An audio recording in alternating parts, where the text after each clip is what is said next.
بسم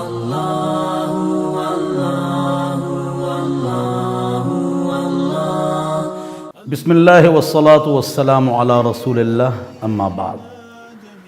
آپ حضرات کے سامنے طہارت سے لے کر میراث تک مسائل ترتیب وار چل رہے ہیں۔ آج ہمارا موضوع ہے خودکش حملہ اور اسلامی حکمران کے خلاف بغاوت۔ جہاد کے حوالے سے تفصیلی گفتگو آپ حضرات کے سامنے گزر گئی کہ ایک ہے اقدامی جہاد اور ایک ہے دفاعی جہاد۔ اقدامی جہاد حرام ہے اگر وقت کے حکمران کی اجازت نہ ہو۔ اس کے اوپر چاروں اماموں کا اتفاق اور اجماع ہے۔ جہاں تک دفاعی جہاد ہے تو اس میں حکمران کی اجازت کی شرط نہیں ہے۔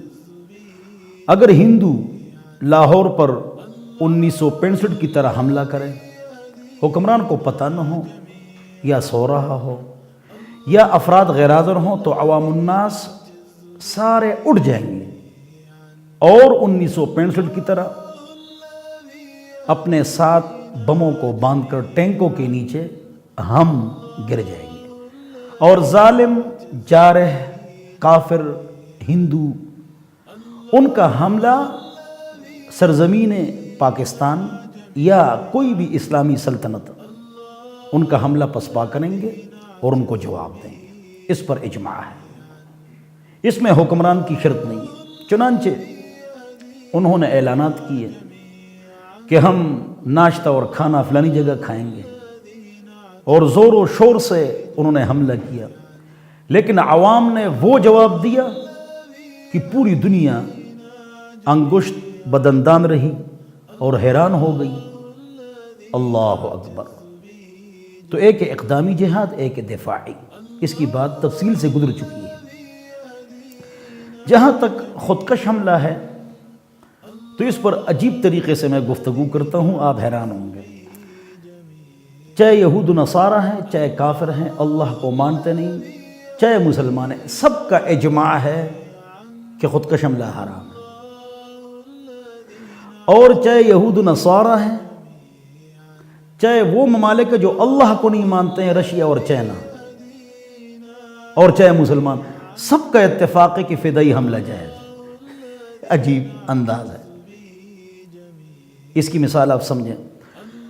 دیکھو، حکومتی افراد، اسکول، کالج، یونیورسٹی، مدرسہ، مسجد، بازار، عوامی مراکز، اس پر آپ حملہ کرتے ہیں، یہ کون سی اسلام کی خدمت ہے؟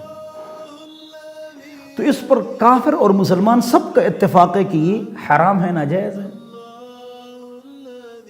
اور ایک ہے فدائی۔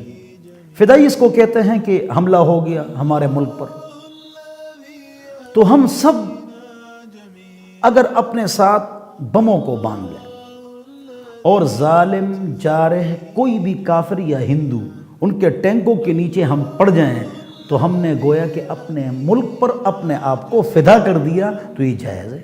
تو فدائی جائز ہے، خودکش حملہ حرام ہے۔ آسان بات ہے۔ کافروں کا کس طرح اس پر اتفاق ہے؟ کیا رشیا اور چائنا یا امریکہ اگر اس پر کوئی حملہ کرے اور اس کی عوام اڑ جائے اور وہ اگر ان کو جواب دے تو وہ ممالک خفا ہوں گے، خوش ہوں گے؟ تو کل عالم کا اجماع ہے کہ اپنے موقف، نظریہ اور ملک کی حفاظت کے لیے کسی بھی قربانی سے دریغ کرنا، یہ کیا ہے؟ یہ بیوقوفی بھی ہے اور ملک کے ساتھ نافرمانی بھی ہے۔ اس لیے کہ ملک کے ساتھ محبت، مشکاۃ لسانی کی روایت ہے، اور اپنی زمین کے ساتھ محبت یہ ایمان میں سے ہے۔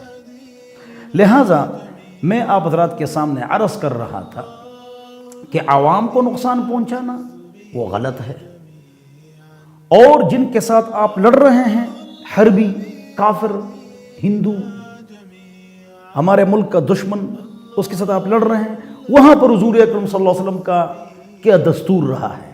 فرماتے ہیں آپ جا رہے ہیں لیکن آپ نے تقوی اختیار کرنا ہے۔ اللہ اکبر۔ وَأَنْتُمُ الْأَعْلَوْنَ إِن كُنْتُم مُؤْمِنِينَ، تم اوپر ہو اگر تم پکے مومن بنو، تقوی اختیار کرو، اوصیکم بتقوی اللہ، پہلی بات۔ دوسری بات اطاعت امیر، سمعا وطاعہ فی منشطنا ومکرہنا، اطاعت امیر کی اطاعت، لیکن فی معروف، وہ شرک کفر گناہ کا حکم دے دے وہ نہیں مانیں، فی معروف، حق بات ہم کو بتائیں۔ دو، تین، ان کے عالم کو قتل نہیں کرنا، ان کے بوڑھے کو قتل نہیں کرنا، بوڑھی کو قتل نہیں کرنا ہے، بچے کو قتل نہیں کرنا ہے، بچی کو قتل نہیں کرنا ہے، جو لڑتے نہیں ان کو قتل نہیں کرنا ہے، ان کو نقصان نہیں پہنچانا ہے۔ نہا رسول اللہ صلی اللہ علیہ وسلم عن المثلہ، حضور اکرم صلی اللہ علیہ وسلم نے مثلہ سے منع فرمایا ہے، ان کو آپ نے قتل کر دیا، لیکن ناک، کان، زبان، ہونٹ کاٹنا یہ حرام ہے، غلط ہے۔ اس سے مسلمانوں کو روکا گیا کہ کافر کے ساتھ بھی یہ حرکت نہیں کر سکتے۔ یہ اسلام ہے، مزیدار ہے۔ جہاد فار پیس، جہاد ہوتا ہے امن کے لیے، بد امنی کے لیے نہیں ہوتا ہے، مسلمان کو مارنے کے لیے نہیں ہوتا ہے۔ جہاد ہوتا ہے کافر کو مارنے کے لیے۔ چنانچہ حضور اکرم صلی اللہ علیہ وسلم کے سب سے بڑے دشمن کون تھے؟ یہود و نصارہ، منافقین، آستین کے سام، لیکن کلمہ پڑھتے تھے، لیکن حضور نے ان کو نہیں مارا۔ کیوں؟ اس لیے کہ کل لوگ کہیں گے کہ اپنے ساتھیوں کو مار رہے ہیں، مسلمان آپس میں لڑ رہے ہیں، تو یہ اسلام کی خدمت نہیں ہے۔ حضور اکرم صلی اللہ علیہ وسلم نے مسلمانوں کو بھی نہیں مارا ہے اور منافقین کو بھی نہیں مارا ہے، اگرچہ پتہ تھا کہ یہ منافق ہے۔ کیوں؟ اس لیے کہ پھر لوگ اشکال کریں گے۔ تو ہمارا اسلام ہے، مزیدار مذہب ہے، ایمان امن سے، اسلام سلامتی سے نکلا ہے، لہذا یہ سلامتی کا مذہب ہے، یہ بدبختی کا اور فساد کا اور تکلیف کا مذہب نہیں ہے۔ ہاں، جو ہم سے لڑے ہم اس سے لڑیں گے، اللہ ہم سب کو سمجھ عطا فرمائے، عقل عطا فرمائے۔ تو یہ میں بات کر رہا تھا آپ حضرات کے سامنے خودکش حملے کے حوالے سے، اور ایک جو ہے وہ ہے بغاوت۔ دیکھو، علامہ ابن حجر العسقلانی اور ابن تیمیہ، ابن القیم، شاہ اللہ محدث دہلوی رحمہ اللہ، ان کی عبارات سے یہ بات معلوم ہوتی ہے کہ اسلاف میں بغاوت جائز تھی شرائط کے ساتھ، اسلاف، اور اخلاف میں اس کی اجازت نہیں، کہ نقصان بہت ہوا، تفرقے بہت پڑ گئے، فائدہ نہیں ہوا۔ یہ تفصیل سے علامہ ابن حجر العسقلانی نے یہ بات ارشاد فرمائی ہے۔ ایک ملک ہے وہ قائم ہے، دارالاسلام کس کو کہتے ہیں؟ بعض لوگ پوچھتے ہیں بھائی فلانا ملک جو اسلامی ہے وہ دارالاسلام ہے، تو دارالاسلام ہے نا۔ دیکھو، مفتی کفایت اللہ صاحب، مفتی اعظم ہند فرماتے ہیں کہ اگر ایک ملک کے مسلمان فوراً جب چاہیں تو وہ قادر ہوں کہ وہ قرآن و سنت کا نفاذ کریں، اور قرآن و سنت میں ہیں، قرآن و سنت میں ہی لوگ سستی کرتے ہیں، بعض احکام نافذ کرتے ہیں، بعض نہیں کرتے ہیں، تو یہ قدرت ہی دارالاسلام ہے، وہ فرماتے ہیں۔ لہٰذا ایسا کام نہیں کرنا چاہیے کہ مسلمانوں کی طاقت جو ہے وہ کیا ہو جائے، کمزور ہو جائے۔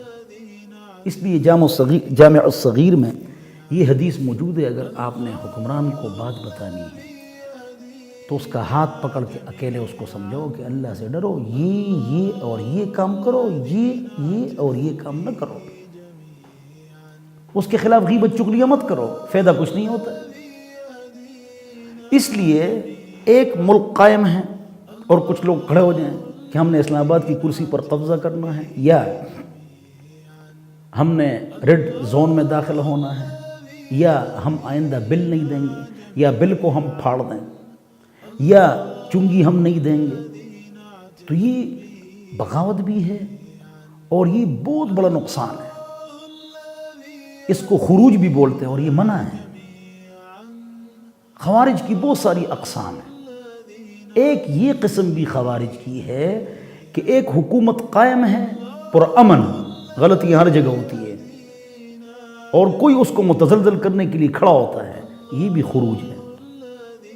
ایک خروج کی قسم یہ ہے۔ دوسری قسم جو قرآن حدیث اور ختم نبوت کو مانے وہ مسلمان ہیں، سب مانتے لہذا سارے مسلمان ہیں۔ امت میں جوڑ پیدا کرو، ہم رب کے ہیں رب ہمارے، ہم سب کے ہیں سب ہمارے، امت میں جوڑ پیدا کرنی چاہیے۔ تو یاد رکھیں کہ جو قرآن حدیث اور ختم نبوت کو مانے وہ مسلمان ہیں، لہذا ان کو اسلام سے خارج مت کرو۔ یہ بھی خروج ہے کہ وہ داخل ہے، آپ خارج کر رہے ہیں۔ اور جو قرآن یا حدیث یا ختم نبوت کو نہیں مانتے یا تینوں کو نہیں مانتے ہیں وہ خارج ہیں۔ تو ایک تیسرا بھی خروج ہے، وہ میں نے بتا دیا حکمران کے خلاف، اس پر تفصیلی بحث میں نے کر لی کہ اسلاف کے نزدیک اس کی اجازت، لیکن اخلاف کے نزدیک اس کی اجازت نہیں ہے، اور انہیں وجہ یہ بتائی کہ فائدہ کیا ہوا، کتنا نقصان ہوا مسلمانوں کا، کتنے فرقے پڑ گئے۔ اللہ ہم سب کو سمجھ عطا فرمائے۔ بہرحال تو میں آپ حضرات کے سامنے بحث کر چکا، خروج، بغاوت، خودکش حملہ اور فدائی حملہ، اس پر مختصر سی گفتگو میں نے کر لی ہے، اور جہاد پر تفصیلی بحث ہماری گزر چکی ہے۔ اللہ تعالیٰ مجھے اور آپ کو عمل کی توفیق عطا فرمائے۔ اللہ تمام عالم اسلام اور خصوصاً پاکستان ایٹمی قوت کی حفاظت فرمائے، اور اللہ رب العزت شام، یمن، ارکان، برما، ان سب مسلمانوں پر رحم فرمائے کہ مسلمانوں کی حالت درست ہو جائے۔ وآخر دعوانا الحمدللہ رب العالمین، وصلی اللہ علی النبی الکریم۔